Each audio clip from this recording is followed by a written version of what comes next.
নমস্কার বন্ধুরা, বাঙালি রান্নাঘরে তোমাদের সবাইকে স্বাগত। আজকে বাঙালি রান্নাঘরে নিয়ে চলে এসেছি আবারও একটা নতুন রেসিপি। আজকে আমি বানাচ্ছি পটল আলু কাঁচা কলা দিয়ে ভাজা পোস্ত। তাহলে এই রেসিপিটা দেখবার জন্য তোমাদের কাছে অনুরোধ রইল। তো পটল আলু আর কাঁচা কলা পোস্তটার জন্য এখানে পটলগুলো দেখো আমি লাল মানে লম্বা লম্বা করে কেটে নিয়েছি। এরকম লম্বা লম্বা করে কেটে নেবে। আর এখানে আমি আলু আর কাঁচা কলাটাও কেটে নিয়েছি। আলুগুলো কিন্তু আমি এই যে আড়ে আড়ে এরকমভাবে কেটেছি, ঠিক আছে? আর কাঁচা কলাটাও এরকমভাবে কেটেছি। তো প্রথমে আগে কড়াইয়ে সর্ষের তেল বসাবো। তো কড়াইয়ে সর্ষের তেল বসিয়ে দিয়েছি। এবার পটলগুলোকে আগে লাল লাল করে ভেজে তুলে নেব। তো পটলগুলোকে আমি লাল লাল করে আগে ভেজে তুলে নেব। আর এই পোস্তটাতে কিন্তু কোনো রকম পেঁয়াজ ইউজ হবে না। যে নিরামিষের দিনে তোমরা যদি এরকম পোস্ত বানিয়ে খাও তাহলে দেখবে থালাতে আর একটাও ভাত রাখবে না, উল্টে আরও ভাত নিয়ে খাবে। কারণ এই পোস্তটা এতটাই সুন্দর হয়।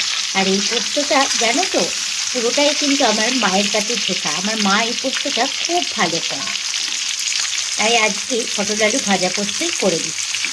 তো পটলগুলোকে লাল লাল করে ভেজে তুলে নেব। তারপর থেকে আমি পোস্তটা চলো ভালো করে বেটে নিই। তো এখানে পোস্তর পরিমাণটা একটু বেশি দিয়েছি।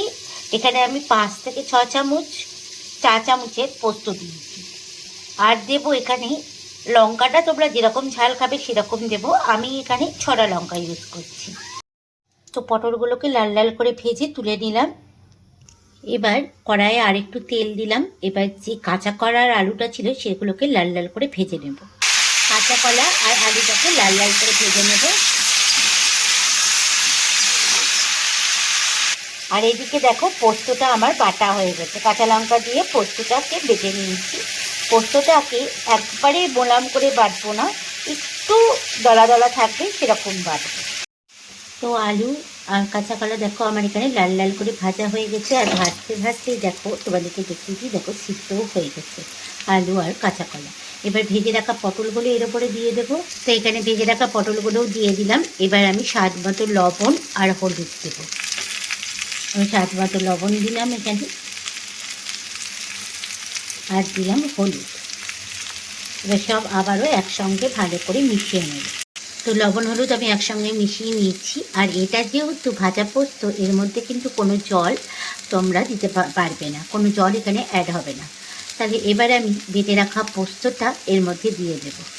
তো বেটে রাখা পোস্তটা দিয়ে দিলাম। এবার পোস্তটার সঙ্গে আলু, পটল আর কাঁচা কলা ভালো করে মিশিয়ে নেব। এবার একটু ভাজা ভাজা করা অবধি নাড়তে হবে।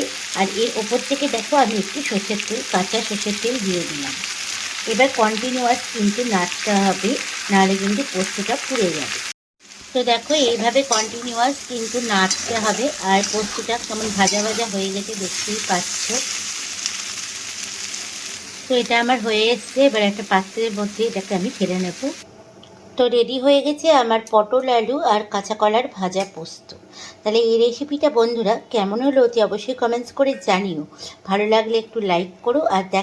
আর যারা আমার নতুন বন্ধু তারা কিন্তু চ্যানেলটা সাবস্ক্রাইব করতে ভুলো না যেন। তাহলে এরকম অনেক নতুন নতুন রেসিপি তোমরা দেখতে পাবে। তাহলে আজকের মতো সবাইকে টাটা, দেখা হচ্ছে আবার একটা নেক্সট ভিডিওতে তোমাদের সঙ্গে। সবাই ভালো থাকবে, সুস্থ থাকবে। আর যেতে যেতে আবারও বলে দিচ্ছি, যদি ভালো লেগে থাকে তাহলে কিন্তু অতি অবশ্যই কমেন্টস আর লাইক করো।